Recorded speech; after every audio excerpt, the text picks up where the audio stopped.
Hello students, welcome to the new video of Nutrition in Animals chapter 2. We are discussing human digestive system and will be starting the first part of the human digestive system, that is the mouth and buccal cavity.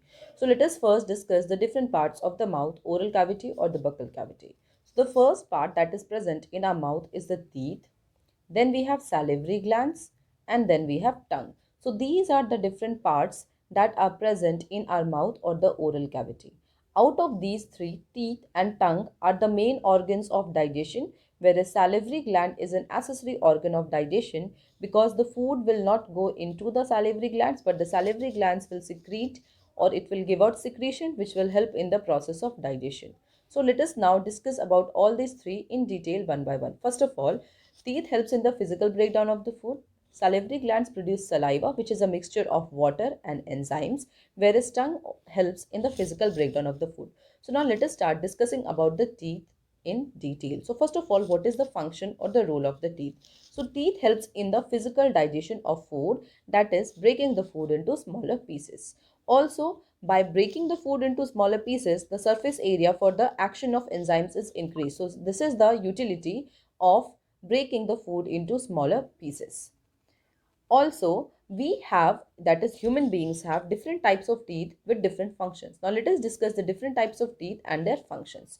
So the human mouth has four different types of teeth. First one is the incisor, then we have canine, premolars, and then molars. Now let us discuss the structure and the function of these different types of teeth in detail.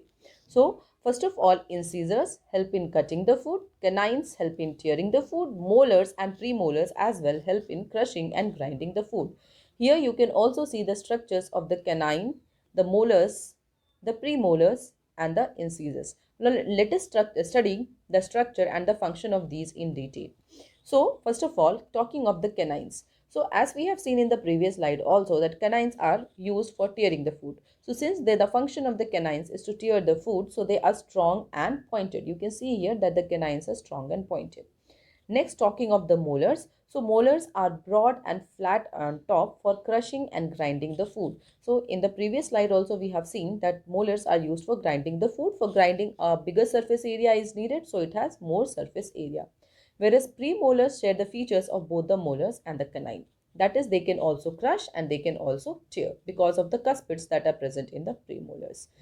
Next, we have incisors. So incisors are sharp and blade-like for cutting the food. You can see the name has derived from the scissors which are used for cutting something. So here also the incisors are used for cutting the food. So if we talk of the location of this teeth in our mouth, so starting from the center we have, first of all, we will have the incisors. Beside incisors we'll have canine.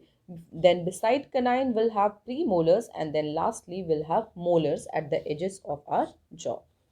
Moving on, also we have two sets of teeth in our lifespan, primary and permanent.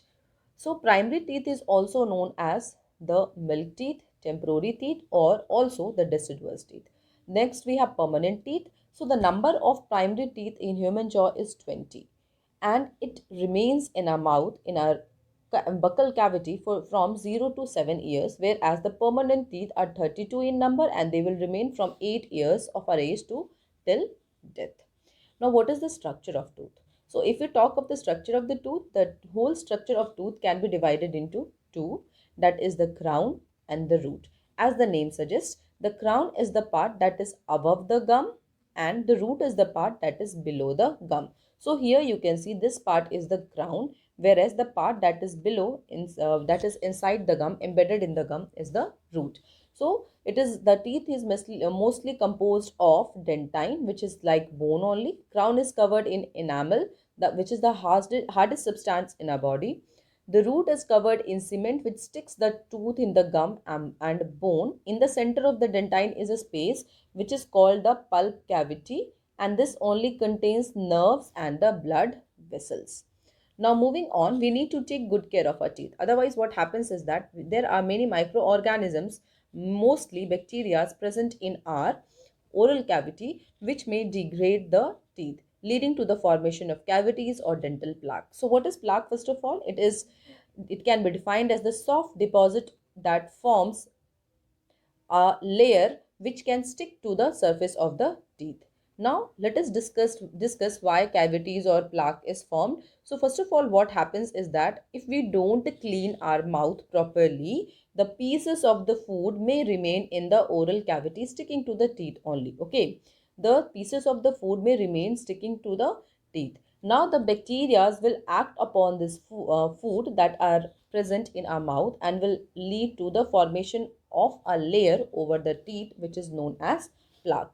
Talking of the cavities, then what happens is that if we eat lots of sugar containing food,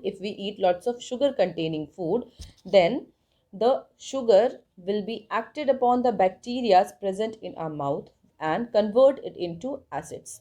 These acids in turn will act upon the healthy tooth and lead to degradation of the tooth, leading to the formation of cavity. So what does it mean? We need to take good care of our teeth. So how can we do that? By brushing our teeth twice a day. Brushing should be continued at least minimum for 2 minutes by using a pea-sized amount of toothpaste, not more than that, not less than that. That much is enough for the brushing of teeth. Now here you can see some dental friendly foods are suggested. So we should feed on hard vegetables, apples, nuts, seafood, honey, milk products, that is dairy products, and lots of eggs. So if we do so, our teeth will remain healthy. So ultimately we come to the conclusion that teeth helps in the mastication of the food, which is the initial stage in the process of digestion. What happens during this? It increases the surface area of foods to allow more efficient breakdown by enzymes. And what happens during mastication? The food is positioned between the teeth for grinding by the cheek and the tongue. This is mastication. So what sum total of the shearing, grinding and crushing is only known as mastication. So moving on, now we move on to the next part that is present inside our mouth, that is the salivary glands. So salivary glands secrete saliva. The process of the secretion is known as salivation. Now this process of salivation is a reflex action which is triggered by the sight of food, thought of food, and also smell of food.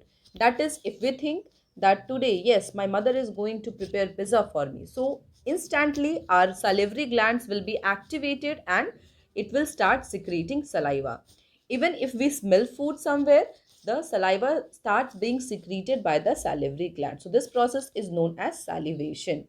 Now, what does saliva contain and how does it help in the process of digestion? This is what we want to know. So, saliva contains mucus, water, sodium hydrogen carbonate, and an enzyme, salivary amylase, which was also known as ptyalin. So, this is the enzyme which is present in the saliva. Now, what is the role of the mucus that is present in the saliva? So, this mucus, it helps in the lubrication of the food. That is, when the food moves down or food moves in the mouth also, it can move well. When the food has to move down through the esophagus, there also the movement of the food is proper. So, it helps in the lubrication of the food. Next thing is that it helps in sticking the food particles together. So we have already seen that the teeth breaks down the food into very small pieces. So the pieces are separated from each other. So these pieces will not pass through the esophagus in such a manner, but the pieces will stick together forming a ball of food which is known as bolus. So the mucus helps in sticking the particles of the food together, resulting in the formation of bolus so that the bolus can pass well through the esophagus. Now we have seen that the saliva also contains an enzyme, salivary amylase.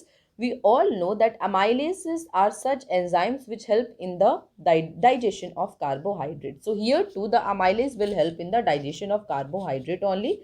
And since it is secreted by salivary gland, so it is known as salivary amylase. Okay. So what is the role of salivary amylase?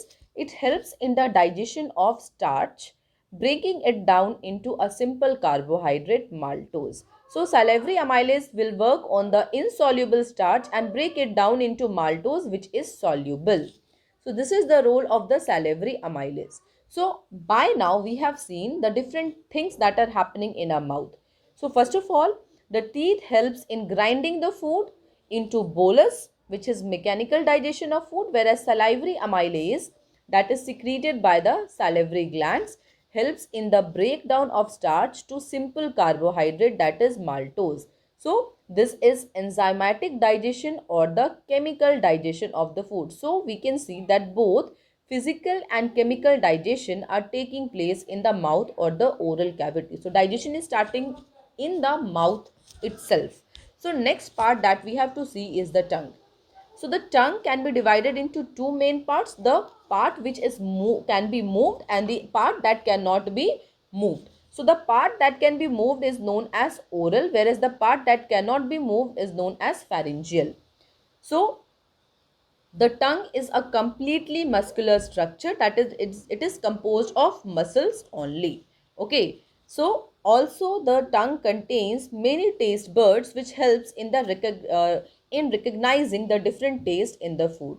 Now once the tongue has completed its role, that is it has rolled the food into bolus, it has pushed the food throughout our mouth. So the next step is swallowing. So the tongue also helps in pushing the food to the pharynx so that the food can pass into the esophagus. So students, this is all for this video. Next we are going to study how the food passes through the pharynx to the esophagus and finally the food will reach the stomach.